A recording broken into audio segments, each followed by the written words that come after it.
everyone, welcome back to AP Government and Politics.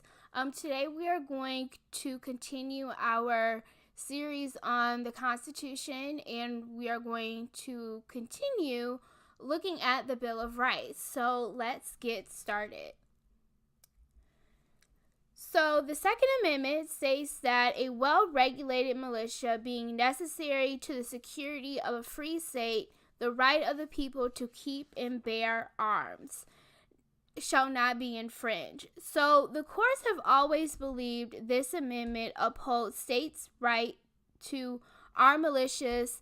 Many conservatives believe it upholds the individual the right to own a gun, the people's right to own firearms at their discretion, and has taken its place a central tension in the platforms of interest groups like the NRA, which opposes nearly all government attempts to restrict gun ownership. So the Supreme Court came in to answer this constitutional issue. So the first constitutional or Supreme Court case was District of Columbia v. Heller of 2008. And the Supreme Court ruled that the Second Amendment forbids the government from banning all forms of handgun possession in the home for purposes of immediate self-defense. The court further stated that the government can still regulate the commercial sale of handguns, and it can prohibit their possession by felons and the mentally ill or in sensitive places such as school buildings, and that also has actually extended to places of worship as well. So basically what they did is that they did not interfere in the aspect of interstate commerce, but they did go and look at who can actually get a gun. Now, this was also in response to President Ronald Reagan's assassination attempt in 1981, and because of this, they passed the Brady Handgun Violence Prevention Act of 1993, and basically it required a 5-day waiting period and a background check on handgun purchases from licensed firearms dealers to ensure that felons, drug users, fugitives, and other specified categories of individuals not be permitted to purchase guns. And you can actually scan the QR code on the bottom right. You'll be able to see the full text of the act. You have a further understanding of this act. George stated that the Second Amendment's right to bear arms in 1997, the Supreme Court struck down this aspect of the Brady law as a violation of federalism, but left the substance of the law in place. So what they did is there was another Supreme Court case that came in 1997. So what they did is they struck that portion of the act, so that way the Second Amendment wasn't violated to individuals. Now on to the Third Amendment. So the Third Amendment states that no soldier shall in time of quartered in any house without the consent of the owner, nor in time of war, but in a matter to be prescribed by law. I will have a read or some type of full explanation of the Third Amendment and how this amendment has been interpreted through time. I do want to let you know that there's not a whole lot of literature on the interpretation of this amendment, only because it's one of those amendments that's really not relevant. However, it has slowly become a little bit more relevant in times of crisis of a natural disaster like Hurricane Katrina, and also during even more national crises like even 9/11. So what I will do is I'll have a huge lecture specifically on the Third Amendment, but just to give you a brief overview, it was basically in response of the Quartering Act, as you understand in our first lecture, in regards to founding of a new nation. So The next few amendments have to deal with the rights of the criminally accused. So we will get into those right here. So the first one, do some vocab here. So bill of attainder. So it is the act of a legislature declaring a person or group guilty of some crime and then punishing them without a trial. It also prohibits ex post facto laws, which are new criminal laws retroactively applied to those who engage in activities when they are not yet illegal. So, for example, is if someone in, I don't know, like 1620, they did not file taxes, and then a law is passed in 1990, for example, that you are required to file your taxes or provide a tax return, they can't go back in time and charge that person before that particular law was enacted and charge them with not filing their tax return, because it will fall under an ex post facto law. So in the 4th, 5th, 6th, and 8th Amendments are allocated to those that were accused of crimes. Although these amendments do outline their rights, they are limited in nature from arbitrary violations of criminal due process for better than a century and a half. However, it wasn't until the 1960s where things started to change as the Warren Court made rulings on many other provisions in the Bill of Rights against state governments by incorporating most of the protections given to those who are accused. Now, the Warren Court and the rights of the accused. So in the time of the Warren Court, it gave increased substance to these rights, holding government officials accountable under the Bill of Rights for their actions at highway road stops, during the interrogation of witnesses at the police station, and anywhere.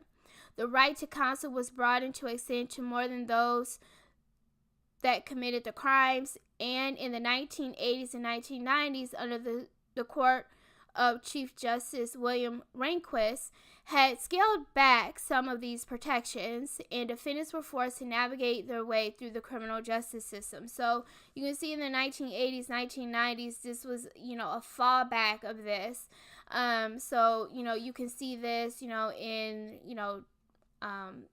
the drug wars, even in like police brutality, some of these instances where the defendants were actually having to force to navigate their way through the criminal justice system, and they weren't afforded those same rights as they were under Justice Warren. So we can, and you can also amendment in ratified in 1791, says it's the right of the people to be secure in their persons, houses, papers, and effects against unreasonable searches and seizures shall not be violated, and no warrants shall issue, but upon probable cause, supported by oath or affirmation, and particularly describing the place to be searched and the persons or things to be seized. Now, the 4th Amendment, this amendment outlines the rights to be free from unreasonable search and seizures, and to have excluded from criminal trials of any evidence illegally seized, and has a long history in the United States. So the concept of fruit of the poisonous tree. So if a particular piece of evidence is found by a police officer illegally, then all the other evidence that was found, it is considered poisonous, and it cannot be used in the court of law. So before the American Revolution, the colonists had loudly protested English abuses of the power to inspect merchants' goods through the use of an unlimited general warrant. And even though the 4th Amendment was ratified in 1791, it wasn't until, once again, the Warren Court that the issue this rule on a couple of Supreme Court cases. The first one is Katz v. United States in 1967. And the facts of this case is that Charles Katz used a public payphone booth to transmit illegal gambling wagers from Los Angeles to Miami and Boston. Unknown to Katz, the FBI was recording his conversations via an electronic eavesdropping device attached to the exterior of the phone booth. Katz was convicted on those recordings. He challenged his conviction, arguing that the recordings were obtained in violation of his Fourth Amendment rights. The Court of Appeals sided with the FBI because there was no physical intrusion into the phone booth itself. So the FBI didn't physically intrude Katz, intrude the phone booth itself. So they didn't literally barge into the phone booth as Katz was talking. So what were the legal issues here? So does the right of privacy extend to telephone booths in other public places? And number 2, is a physical intrusion necessary to constitute a search? So this started the Katz Test. So the Katz Test is that the government must obtain a warrant demonstrating probable cause for any search that violated a person's actual and reasonable expectation of privacy. Now, a warrant is a document issued by a judge or magistrate that allows law enforcement to search or seize items at home, business, or anywhere else that might be specified.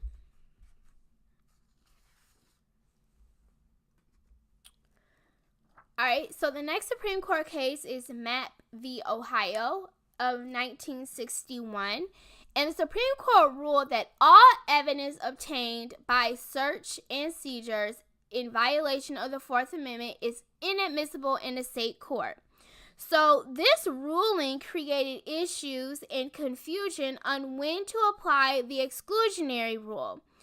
And the exclusionary rule is the legal rule requiring that all evidence illegally obtained by police in violation of the Bill of Rights must be excluded from admission in a court of law where it might have assisted in convicting those accused of committing crimes. So, like I said, going back to the fruit of the poisonous tree, this is kind of what the exclusionary rule kind of outlines here. Now, obviously, there are some exceptions to the rule. So, in 1984, we call this the good faith exception. So, basically what it means that if a search warrant is invalid through no fault of the police, evidence obtained under that warrant may still be admitted into court. Police may also, under certain circumstances, conduct warrantless search for the defendant's premises. The allowable circumstances that conduct a warrantless search include: number 1, the search is incidental to a lawful arrest. 2, the defendant was given consent to be searched or has given consent. The police are in hot pursuit of the defendant. And number 4, the evidence is in plain view of police standing in a place where they have the legal right to be.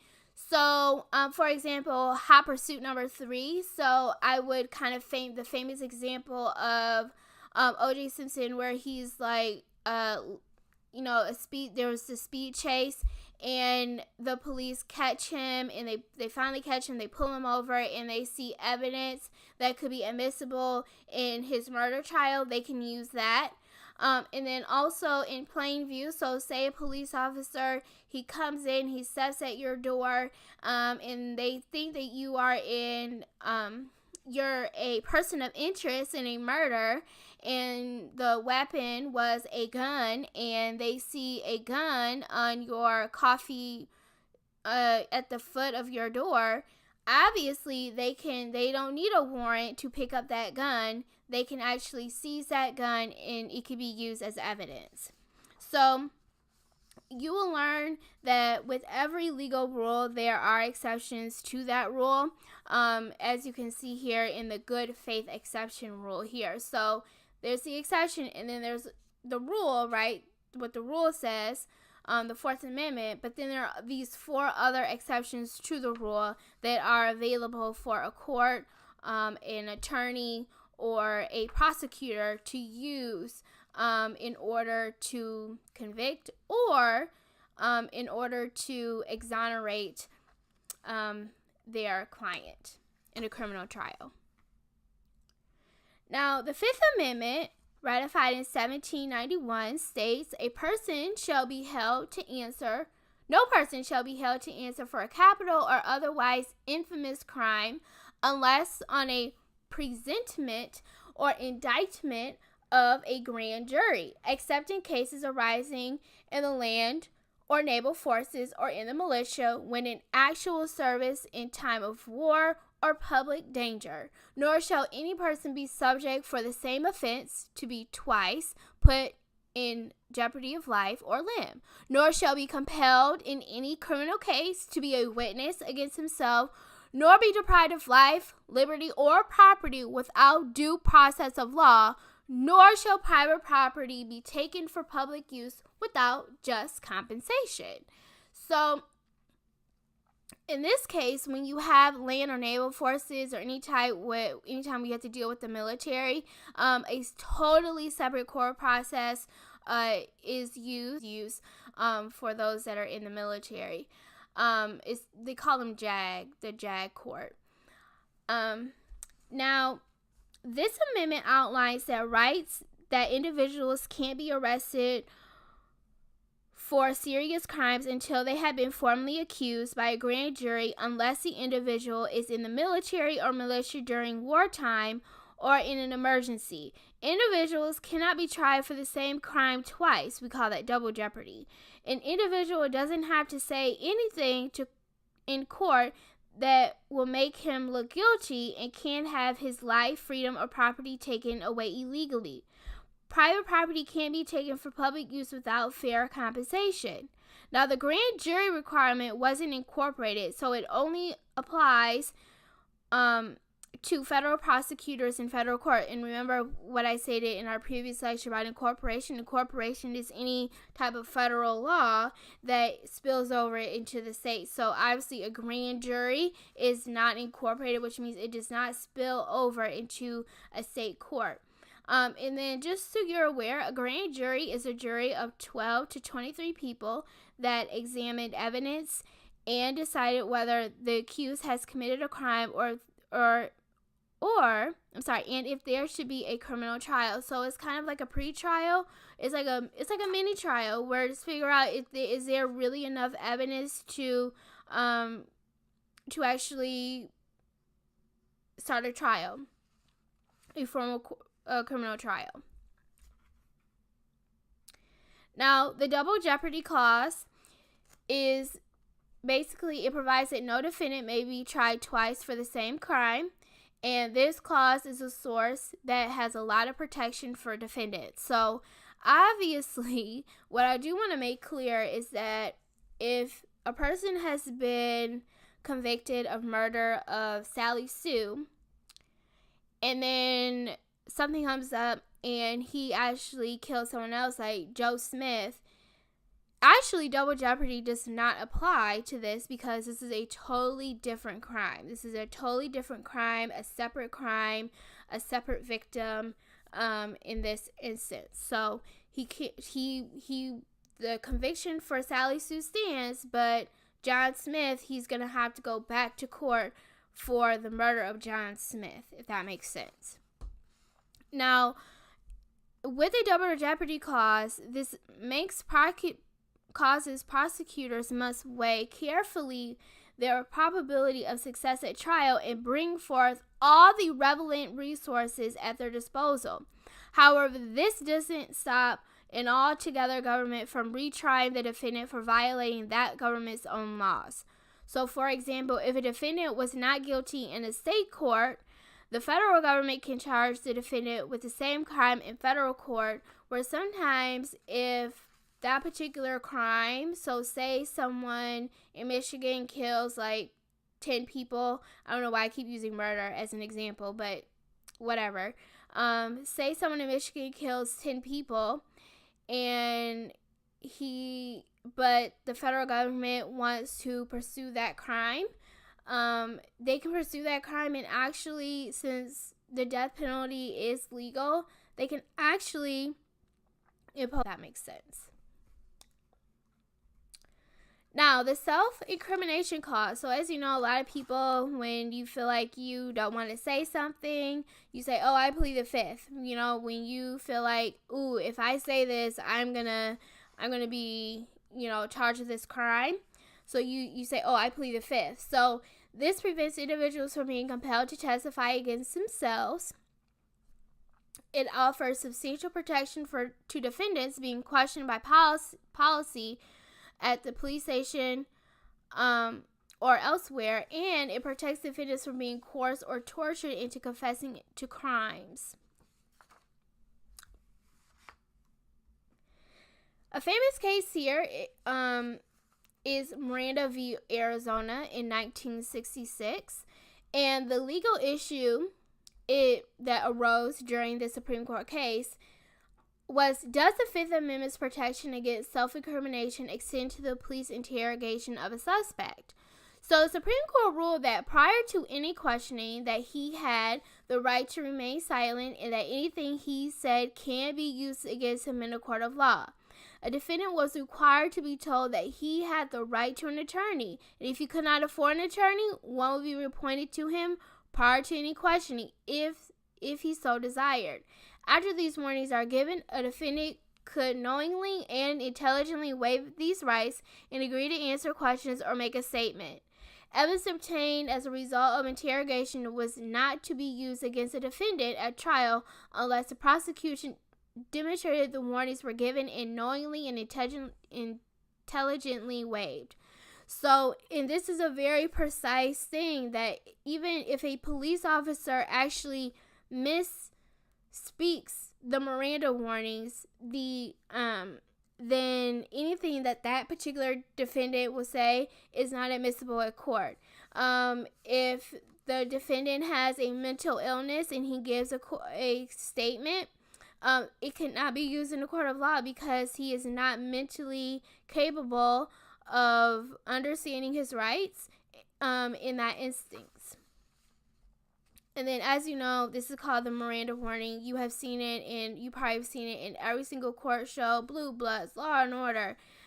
You have seen and heard this being said all over TV and movies. So it's a very famous, Supreme Court case because it is quoted so much in police and court shows. The next case is Dickerson v. United States in 2000. So the Supreme Court stated that in this case, that Miranda has become so embedded in routine police practice that the warning have become part of a national culture, as I said earlier, resulting to a failure to read the list of Miranda rights to witnesses may still result in subsequent confession to the police being thrown out of court by virtue of the exclusionary rule.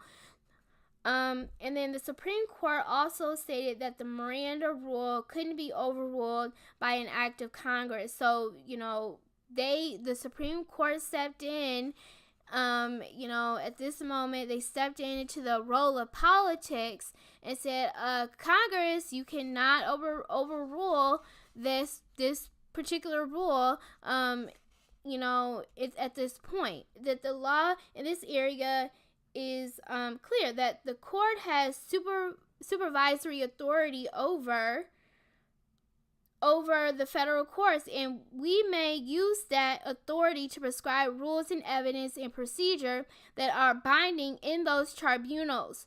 Although Congress retains the ultimate authority to modify or set aside any judicially created rules of evidence and procedure that are not required by the Constitution, but Congress may not legislatively supersede our decisions interpreting and applying the Constitution. So this is what, the Supreme Court further stated here in regards to Congress attempting to overruling Miranda warnings. Amendment is the Sixth Amendment. It was ratified in 1791, and it says that in all criminal prosecutions, the accused shall enjoy the right to a speedy trial and public trial by an impartial jury of the state and district wherein the crime shall be committed, which district shall have been previously ascertained by law, and to be informed of the nature and cause of the accusation, to be confronted by the witnesses against him, to have compulsory process for obtaining witnesses in his favor, and to have assistance of counsel for his defense. And the Supreme Court had never actually defined the length of a speedy trial, but judges decide depending on the circumstances. The government, however, can't keep an accused person in jail for a long time without trying him. This issue was raised in the Supreme Court case Gideon v. Wainwright of 1963.